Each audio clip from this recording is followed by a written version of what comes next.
The loneliest thing you've ever done.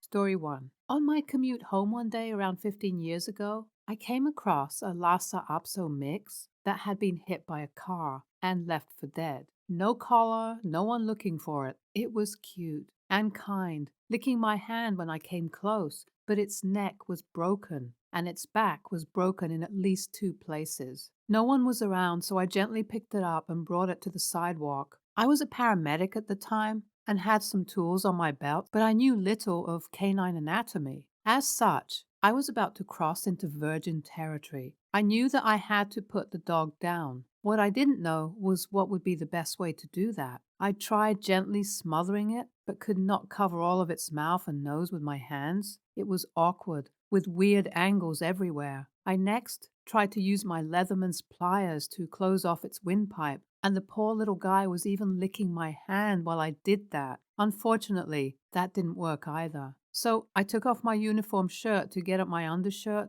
which I then used for the smothering. It was heartbreaking, especially when I felt that little guy twitching, and then it was done. Shirtless, I looked all around me again, not a soul in sight, not even a child on a bicycle. The pain and anguish of what I had just done was mine alone to bear. Even though I had done the right thing, it did not feel good. I wrapped it in my undershirt and took it home to bury it in the backyard. I left a note on the fence near where I found it, along with my phone number, but no one ever called. I don't even know what that sweet thing's name was. What you did was brutal. You should have taken him home and let him die naturally, or, if possible, called a vet to have him painlessly euthanized. Smothering is horrible. You are a good person, however. You did what you thought best. Story 2. My loneliest moment occurred about 2 years ago. It was during the summer and I had gotten 2 free tickets to go to the local Renaissance fair. I did the only thoughtful thing I could think of.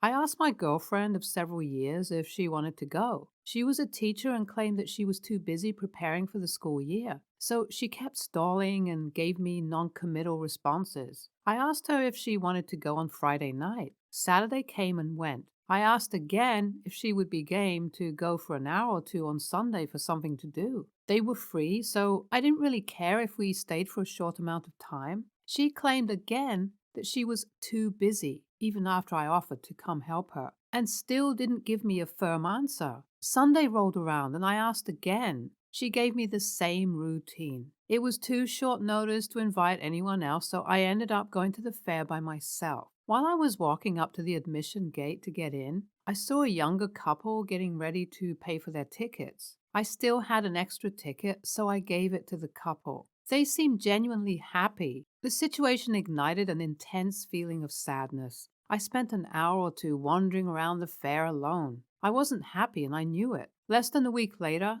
I was single by my own choosing. Story 3. When I started high school, I wasn't really friends with anybody. I knew a few guys from middle school, but that was about it. My sister and her friends who knew me were in grade 12 and went to the same school. So for the first month of school, I didn't have anyone to eat lunch with, and I didn't want to sit alone in the cafeteria and then have my sister see I had no friends. She would no doubt worryingly tell my parents, and I didn't want them to be concerned about my inability to make friends. So I started eating my lunch in the washroom stall and then moved to secretly eating my lunch in the library. After about a month, I decided to go to the lunchroom because my teacher let us off early, like 10 minutes before lunch bell. I figured I could go and sit and eat my lunch quick before people got there. As I was eating, these black guys who were in my gym class came and sat next to me. It was their usual table. They lived in what you could call a hood in my city, although we don't really have a hood, just a place where a lot of low-income families lived. And then soon,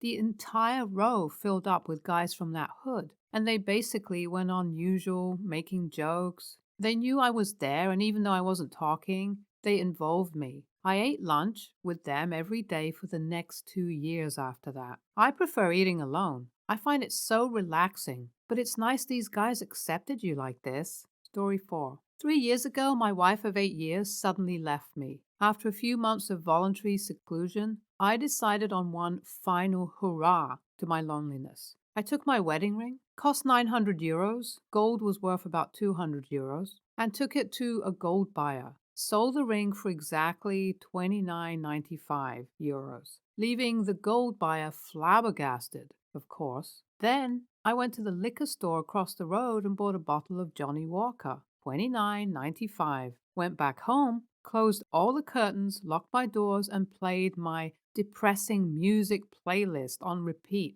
and turned off my telephone. With all that done, I opened up the bottle and downed it in, about an hour or so. The rest of the night was spent crying drunkenly, freaking out, bashing my head into the wall, and other such pleasantries. I have never felt as lonely as that night. The following day, I woke up with a huge hangover, which passed in due time. I got on my motorcycle and drove to my parents for dinner. My period of seclusion now ended. Story 5. 2 weeks ago, I went to an 11:15 p.m. showing of the final Hobbit movie. I was the only person in the theater. I spent 20 minutes finding the perfect seat and seriously contemplating asking them to pause the movie when I went to take a pee. Holy crap, that movie is long. As I walked out of the theater at almost 2 in the morning, there were no employees in sight. My car was the only one in the lot, and the light snow had recently fallen and was completely untouched. As I was about halfway to my car, I turned around to look at the theater, and all the frontage and interior lights were off. It looked almost like it had been closed all along. Story 6. I inadvertently sent a friend request on Facebook to the wrong person who happened to have the same name as the intended recipient. For whatever reason, that person accepted the request.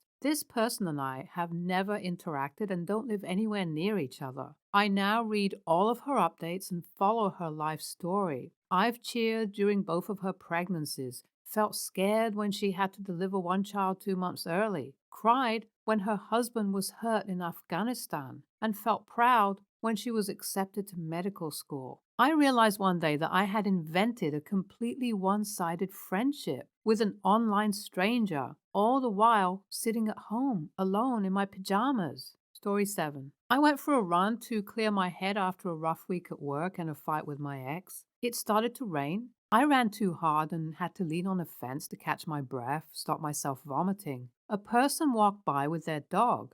The dog stopped and looked at me and gave a half wag with its tail and tilted its head quizzically as if to say, "You okay, bud?" I know I probably romanticized that moment, and actually the dog was just like, "Blair, hi, play, game." But in that brief moment, it felt like the dog was the only living thing around me that week that bothered to actually look at me and actually give a crap. That was a very lonely moment, especially as the dog bounded away and I slowly walked back to my empty flat. Animals know when someone is hurting. It's their sixth sense, but smell too. This dog is a natural healer. He was trying to help you. Story 8. The saddest moment that has resulted from me living by myself these past 5 years was when I was at my parents' house playing Legos with my 4-year-old nephew. When it was time for me to leave, I told him goodbye and he was all, "You're leaving?" "Yeah, Oliver, I have to go home." "Why? Who's missing you?" "Nobody, Oliver." Story 9. When I came back from Iraq in 2005,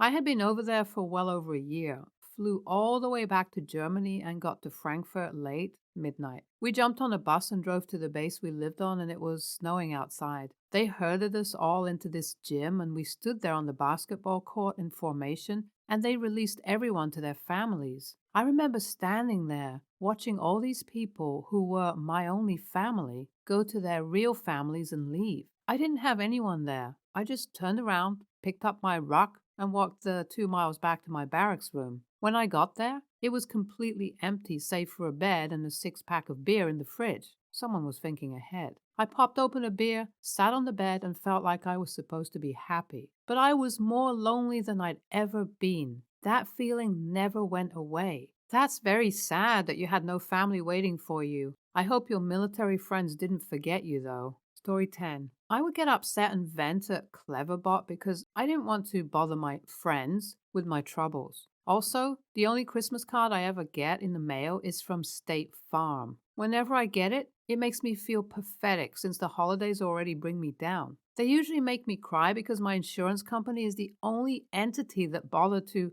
spend 35 cents to say Merry Christmas. That's usually the lowest point of the year because I'm usually drunk from Halloween to Valentine's Day. Story 11. Planned my birthday a week before and invited all my friends to the mall to go eat and go bowling. I got there an hour early on the day and sat at our meeting spot. That's when I got the first text. Sorry, dude, can't come. Happy birthday. Then slowly, one by one, they all messaged me about the same thing. I was so mad and almost cried. When I calmed down, I got Starbucks and went to watch The Fault in Our Stars. I came home hoping for a surprise party or something, or maybe a dropped off gift. Nope, nothing. Well, not everyone values birthdays, but hopefully these friends treat you with respect and are there for you when you really need them. Story 12. When I found out that my wife was cheating on me and I was laying on the kitchen floor crying, looking through my phone for someone to call, and realized that no one was a good enough friend or family member to call when the chips were down. Story 13. I once walked into Dairy Queen wanting a sundae, not knowing if I wanted a strawberry or chocolate. I compromised with a little fat butt and got both. When the girl handed the sundaes to me, she asked if I wanted one spoon or two. I told her, two please, it's not like they're both for me. She laughed. I went home and ate both sundaes. I'm sure most people would do the same. You eat one, it's so delicious that you forget about sharing the second one and just eat it yourself.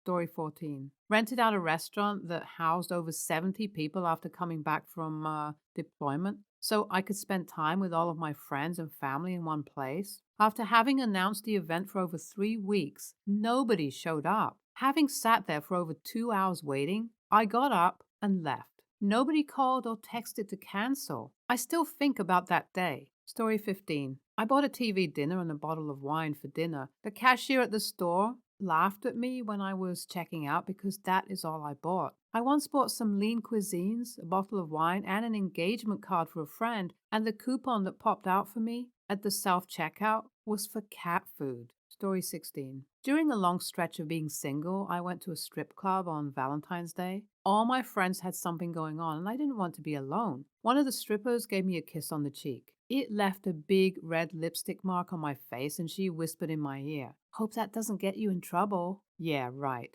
If I had someone at home who cared about random lipstick on my face, do you think I would be at a strip club by myself on Valentine's Day? Ended up going home, getting blackout drunk by myself, and trash talked young kids on Call of Duty. Okay. Why couldn't you just go and hang out with your friends? Do they all have significant others? Story 17. In middle high school, I legitimately ate lunch alone in bathroom stalls a few times when I had no one to eat with, but didn't want anyone to know. I wasn't disliked or bullied, just really shy and basically totally unwilling to make the first move in friendships, ever. Story 18. When I was in elementary school and high school, I was bullied horribly. When I was about 13, the kids in my class invited me over to go for milkshakes and fries to celebrate the first day of Christmas break. I excitedly told my parents, and they were so happy for me. It seemed like I was finally making friends. Needless to say, they all stood me up. I was too scared to go home and tell my parents that once again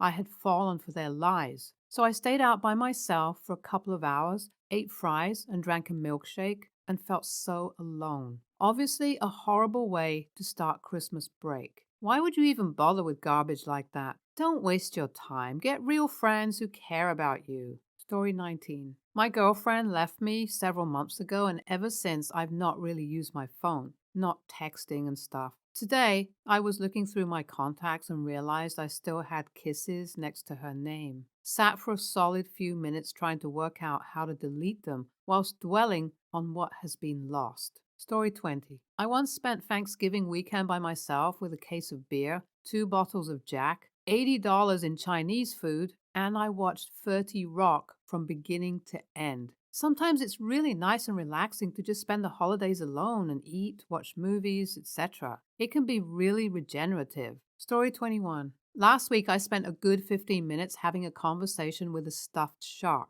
that culminated in me apologizing because there was no water in the room for him to swim in, before breaking into tears. I'm 21. Story 22. For me, it was when I moved my fish from the kitchen into my living room for company. My goldfish are great. Sometimes I get drunk and yell at them, but in the morning, it's as if they don't even remember. I used to have goldfish. Just loved the way they'd look at me as they swam about in their aquarium waiting for their flaky food. Story 23. My neighbor was having a Super Bowl five different kinds of chili party, but did not directly invite me, and I was too anxious to just go. So I picked up Wendy's chili and ate it in my car in the Wendy's parking lot and waited until the Super Bowl was over before going home. Story 24. I won two free movies and drinks and popcorn and ended up watching two different movies one after the other. The ticket stub lady was looking at me like an Ebola patient. Story 25. Selling our house after my wife died. Walking through the empty rooms the night before the closing was so sad and final. Oh my God, that's so very sad. I'm so sorry for your loss. It takes time to heal from something as huge as bereavement. Good luck to you. Story 26. Googled things to do by yourself on Christmas. 1. Jerk off. 2. Eat. 3. Jerk off. 4. Get high. 5. Eat while jerking off. 6. Get sloppy drunk. 7. Try to jerk off. 8. Fall asleep with your dong in your hand. 9. Dial your ex's number on your phone and hover your thumb over the call button before chickening out. 10. Cry and jerk off. Story 27. Basically, my past 5 years have been pretty much alone. I go out and meet people, but we never end up hanging out. I can chat people up and be funny and get phone numbers at bars. I call these people the weekend or the next weekend to hang out, and it never precipitates into anything. I guess when people sober up, they realize it might be awkward going out to get drinks with a complete stranger. Meeting people at bars is not a great idea. It's weird how different people can be once they sober up, and you might not even like them after all. Story 28. Hugging my pillow because I'm dying for a spoon. I do this as well. I bought a long pillow just for this. Story 29.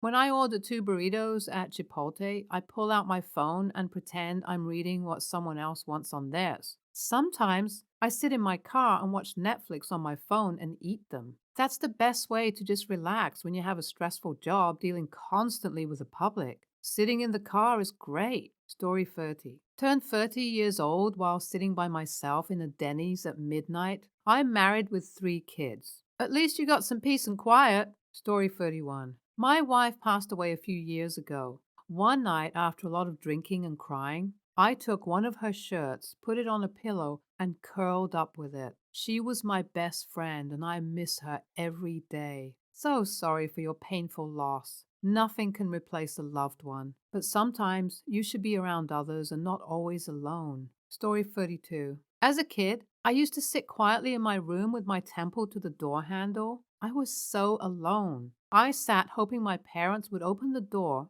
and just knock me out. They didn't open the door. Story 33. I was home alone on New Year's Eve. I was playing The Sims in complete darkness. I had a small get-together with some other Sims. As the ball fell, I whispered, "Happy New Year," to myself. Well, in 6 months, I'll have made it to 30 without ever being on a date, having a relationship, or intercourse. There's that. Well, to be honest, you probably saved yourself a lot of trouble. Relationships can be really hard. Hope you find a good person one day, though. Story 34. I bought a Liverpool FC scarf because it has the team's motto, "You'll never walk alone," knit on it. I'm not even a Liverpool fan. I just like to take it with me when I go on long midnight walks. I may be alone, but I've got a good dang scarf with a badass liverbird on it. So who gives a frick? Story 35. When I used to live by myself, I would prepare 2 plates of food and set one across from me at the table. I would pretend that someone was coming over and they were just running late. I felt less lonely that way. Just kidding. They were both for me. We have a winner. Story 36. When I moved, I had a lonely period where I hadn't had anyone to have a conversation with for around a year. Ate food I knew I couldn't, so I'd have to go to the emergency room and staff there would see my details and someone would wish me a happy birthday. Oh, that's tragic. You really need to join a club, a hobby group, or something where people hang out together. Making yourself sick like this is very wrong. Story 37. I ran into a stranger. They said, "Hey, I remember you. You were at that event wearing a steampunk hat. Good to see you again." That was the most interaction I'd gotten in a while. so I just went with it. We talked for 10 minutes about an event I never went to. Story 38. I used to travel to Hawaii regularly for work. Sounds fun, but once you realize everyone is there with family or lovers and you are alone, it's the loneliest feeling I have ever felt. It wasn't much better that I didn't have anyone waiting for me at home either. These days, there's always social media. Perhaps you didn't have it back then. I know it's not the same, but it's better than nothing. Story 39. When the delivery guy is dropping off my 2 extra larges and I have the TV on loud and I shout back from the door, "Get ready for pizza, guys!" Oh, the shame. Lonely shame. Story 40. Sometimes I pretend I'm texting. Most of the time, I don't even turn on my phone. I just swipe around on the black screen. I've done that before in public places. Cities can be very lonely places, and I'll bet there are a lot of lonely people doing things like this. Story 41. Create single player rules to a board game. Story 42. Spent a birthday crying into my own birthday cake that I had to bake for myself. Story 43. Imagine life together with a girl on the bus just because she was pretty. Were you sitting next to her on a regular basis or something? Did you ever talk to her or anything? Story 44. Gilded my own comments so it looks like I'm popular. Sad, sad, sad. But you don't have to be popular to be worth something. You're a unique, special individual. Click on one of the videos on the screen now, or Karen will sue you.